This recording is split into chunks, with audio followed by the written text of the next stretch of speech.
आज की थोड़ी सी ब्रीफिंग दे दीजिए। हमारे जो मोहल्ला क्लिनिक के स्टाफ हैं वो जानना चाहते हैं कि आज क्या हुआ इस पे, तो एक बार आप थोड़ा सा ब्रीफ दे दीजिए। आज के सबमिशंस जो कॉलिंग सर ने दिए थे वो मेनली थे कि आप लोगों को रेगुलराइजेशन के बारे में था वो सारा चीज़ें। और उन्होंने ये बोला कि हम लोग जो है उनको रेगुलराइजेशन के लिए जो है हमारी स्टाफ मेनली क्या है कि हम लोग MTW फार्मासिस्ट और MCA के लिए काम कर रहे हैं। तो हम लोग का जो काम है वो किसी और से रिप्लेस ना किया जाए उसके लिए था।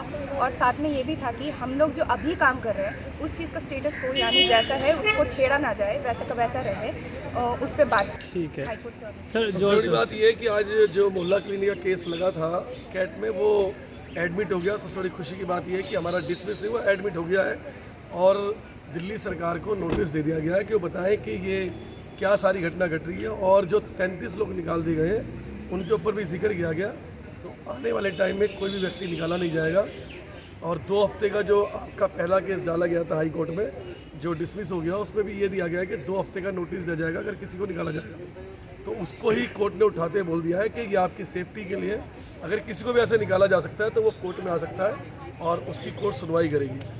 दूसरी बात, सरकार को नोटिस हो गया है, आने वाले दिनों में सरकार उसका जवाब देगी। उसके बाद हमारी जो लड़ाई है वो सिर्फ आपकी स्टे की नहीं है कि हम खाली नौकरी पर स्टे लें, क्योंकि आपका स्टे 26 तक हो सकता है, उसके आगे नहीं हो सकता। लेकिन हमारी लड़ाई जो है वो आपकी फैसिलिटीज़ की है, आपको पक्का कराने की है। जो हमारा केस आज कैट में था वो एडमिट हो गया है और कोर्ट ने उसको सुना है।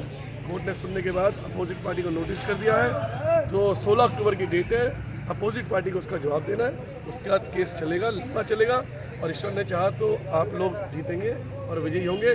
जल्दी इसका ऑर्डर 1-2 दिन में आ जाएगा जो कि पब्लिश कर देगा। लेकिन हमारी जो सबसे बड़ी डिमांड है वो आपको पक्का करने की कि आप इस जॉब में पक्के हो जाओ और जो अब आरोग्य मंदिर बना उसमें इन सभी को डाइवर्ट किया जाए। जो 458 लोग हमारे हैं जिनके लिए हम केस लड़ रहे हैं, 458 लोग, इनको वहाँ पर ट्रांसफ़र किया जाए या उन जगहों पर इन लोगों को लाए। ओके सर, वो जो लास्ट में उन्होंने जज साहब ने जो फाइल रखी थी और वो कुछ तरुण गौतम वाले केस का जिक्र किया था। देखिए उसमें क्या था कि आप लोग पहले हाई कोर्ट चले गए और हाई कोर्ट में आपने रिट लगाई। रिट के लिए हमने मना किया था। हमने कहा था कि हम रिट नहीं लगाएंगे। जो हमारे 458 लोग थे हमने उनको समझाया था कि रिट का डिसीजन एक बार में होता। और उसमें भी उन्होंने, क्योंकि 2 हफ्ते का टाइम देके कोई भी अगर निकालते हैं किसी को ये तो उसको 2 हफ्ते का नोटिस देंगे। 2 हफ्ते आपके पास इसलिए दिए गए, अगर किसी के साथ ऐसा होता है उसको निकाला जाता है तो 2 हफ्ते में कोर्ट में आ सकता है और अपनी बात को रख करके अपनी लड़ाई लड़ सकता है। तो वही जज साहब से हमने कहा जी इनको स्टे दे दिया जाए। तो उन्होंने कहा स्टे 26 तक ही है, स्टे आपको परमानेंट लाइफ का तो मिलेगा नहीं। जी। और केस चलता जब तक स्टे मिलता है। तो उन्होंने यही कहा कि ऑलरेडी आप सेफ हो, 2 हफ्ते तक बिगर 2 हफ्ते के नोटिस दिया, हमको कोई नहीं। जितेंद्र भाई हमारे वहाँ मौजूद थे, तो जैसे मैम हैं और सर हैं, तो चलिए बाकी ऑर्डर के वहाँ सीनियर लॉयर थे, 2-3 सीनियर लॉयर थे और अच्छा रहा, कुल मिलाकर अच्छा रहेगा। बाकी ऑर्डर आने के बाद हम फिर आपसे मिलेंगे।